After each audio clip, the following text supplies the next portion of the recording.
Navratri start हो गई हैं। आप सबके घर में भी कोई ना कोई तो व्रत रख ही रहा होगा, कोई पहला और आखिरी रखेगा, कोई पूरे व्रत रखता है। हमारा भी 9 दिन का व्रत चल रहा है, तो इसके लिए हमने आज साबूदाना के बड़े बनाए हैं, तो सोचा आपसे भी ये रेसिपी शेयर करूं। तो चलिए फटाफट से बनाते हैं साबूदाना के बड़े। इसके साथ ही मैं चटपटी सी व्रत स्पेशल चटनी बनाऊंगी और साथ में ही चीकू का शेक भी बनाऊंगी। तो चलिए देखिए, एक कटोरी हमने साबूदाना ले लिया है और इसको एक साफ़ कपड़े पे डाल के अच्छे से हमें साफ़ कर देना है। इसमें जो भी थोड़ी बहुत मिट्टी या डस्ट होगी वो साफ़ हो जाएगी। तो इसके लिए हमें अच्छे से इसको साफ़ कर देना है। हम धो नहीं सकते, इसको धोएंगे तो ये चिपचिपा हो जाएगा, तो इसलिए हमें कपड़े से ही इसको अच्छे से पोंछ लेना है। देखिए बहुत अच्छे से हमने इसको अच्छे से रगड़ रगड़ के पोंछ दिया है। साबूदाना अच्छे से साफ़ हो गया है। अब इसको 2 मिनट के लिए हम कढ़ाई में डालकर भूनेंगे। सिर्फ 2 मिनट भूनना है, ताकि जो थोड़ी बहुत नमी होगी वो सूख जाएगी और जब हम इसको पीसेंगे तो बहुत अच्छा पाउडर इसका बनके तैयार होगा। चलिए देखिए, इतना ही हमको भूनना है। हमने गैस बंद कर दिया है और इसको ठंडा होने देते हैं। साबूदाना बिल्कुल ठंडा हो जाना चाहिए, तभी इसका हम पाउडर बनाएंगे। चलिए साबूदाना एकदम ठंडा हो गया है, अब इसको हम पीस लेते हैं। देखिए थोड़ा सा दरदरा सा हमें रखना है, बस इतना परफेक्ट है।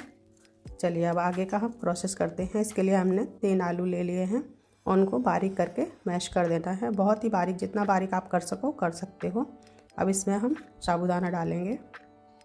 2 हरी मिर्ची बारीक काट के डाल दी है। 1 इंच अदरक का टुकड़ा डाल दिया है कद्दूकस करके। यहाँ पर हमने आधी कटोरी मूंगफली ली है, वही कच्ची मूंगफली है और इसको दरदरा कूट लिया था। इसके साथ ही बारीक कटा हरा धनिया डालेंगे और साथ में ही 1 नींबू का रस डाल दिया है। अब इन सब चीज़ों को अच्छे से मिक्स कर देना है। अब इसमें हम 1 चम्मच सेंधा नमक डालेंगे। ये व्रत के लिए बना रहे हैं तो इसलिए हम सेंधा नमक डालेंगे। और बाउल हमारा छोटा हो रहा था तो इसलिए हमने थाली में इसको पलट दिया है और सारी चीज़ों को अच्छे से मिक्स कर लिया। अगर आपको लगे कि डो हमारा थोड़ा सा टाइट है तो आप 2 चम्मच पानी डाल सकते हैं। हमने अभी यहाँ पर पानी का यूज नहीं किया है। चलिए आप फटाफट से चटनी बना लेते हैं।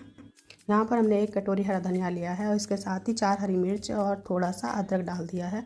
इसके साथ ही स्वादानुसार नमक डाला है और 1 नींबू का रस डाल दिया है। नींबू अगर आपके पास नहीं है तो आप यहाँ पर दही भी डाल सकते हैं। और इसके साथ ही हमने थोड़ा सा मूंगफली के दाने डाल दिए हैं और इन सब चीज़ों को पीस लेते हैं।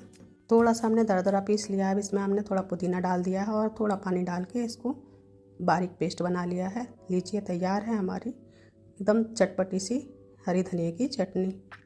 चलिए अब इसके लिए हम बड़े तैयार करते हैं। तो इसके लिए हमने बड़ों के लिए हाथ में थोड़ा सा घी लगा दिया है। अब इसको गोल गोल आलू की टिक्की जैसा शेप दे देना है। बिल्कुल जैसे आलू की टिक्की बनती है बस वैसे ही हमको इसको बना देना है। चलिए देखिए, बिल्कुल ऐसा ही शेप देना है आपको और बिल्कुल कट नहीं होना चाहिए साइड से, नहीं तो ये फट जाएंगे। इसलिए थोड़ा सा चिकना ही और अच्छे से बनाएं आप। देखिए बिल्कुल कहीं से भी कोई कट नहीं है। इसी तरह से सारे बड़े हम रेडी कर लेते हैं और इनको फिर सैलो फ्राई करेंगे। चलिए इसके लिए हमने एक फ्राई पैन में घी डाल दिया है। हम व्रत के लिए बना रहे हैं तो इसमें हम घी का इस्तेमाल करेंगे। अगर आप व्रत में नहीं खा रहे हैं तो आप कोई भी रिफाइंड ऑयल ले लीजिए, उसमें सेक लीजिए। चलिए सारे बड़ों को हमने डाल दिया है और गैस को हमने मीडियम फ्लेम पर रखा है। अब इसके ऊपर थोड़ा थोड़ा हम घी डाल देंगे। ये डालने से क्या होगा कि हमारे बड़े अच्छे से फूलेंगे, एकदम कचौड़ी जैसा शेप हो जाएगा इनका। और बिल्कुल धीमी आंच पर हमें सेकना है। इन सभी को उलटते पलटते हुए हमें अच्छे से गोल्डन होने तक सेक लेना है। देखिए कितना अच्छा कलर आया है, आप पास से दिखा रहे हैं। देखिए कितने अच्छे से ये सिके हैं और बहुत ही टेस्टी लगते हैं। आप भी ज़रूर बनाइएगा, बहुत अच्छे लगते हैं, बहुत जल्दी बन जाते हैं और बहुत कम घी लगता है इनमें।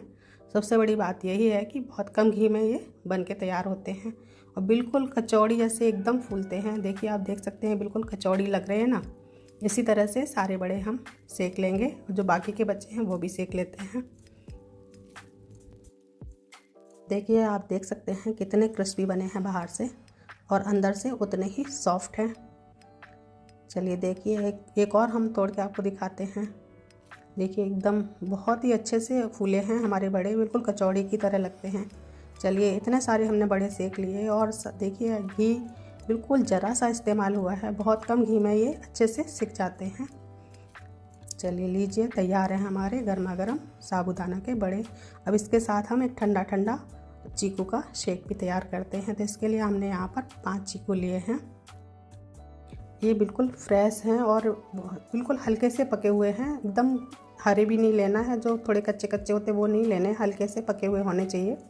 और इनका छिक्कल बहुत ही पतला होता है, तो आप इसको छीलनी से मत छीलिएगा, चाकू से ही छीलिएगा, बहुत अच्छे से आराम से छिल जाता है। देखिए इसको हमने अच्छे से छील लिया है। अब इसके हम बीज देख लेते हैं। बीज को भी बड़े ध्यान से देखना पड़ेगा, एक एक कली निकाल के हमें देखना होता है कि कहीं इसमें बीज तो नहीं है, और जहाँ भी बीज हो वो निकाल दीजिएगा। इसके बीजों को सारे निकाल दिया है।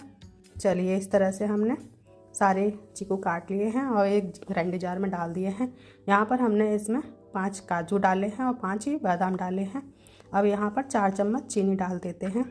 अगर आपको ज़्यादा मीठा पसंद नहीं है तो आप चीनी को स्किप भी कर सकते हैं, क्योंकि चीकू तो खुद ही मीठे होते हैं।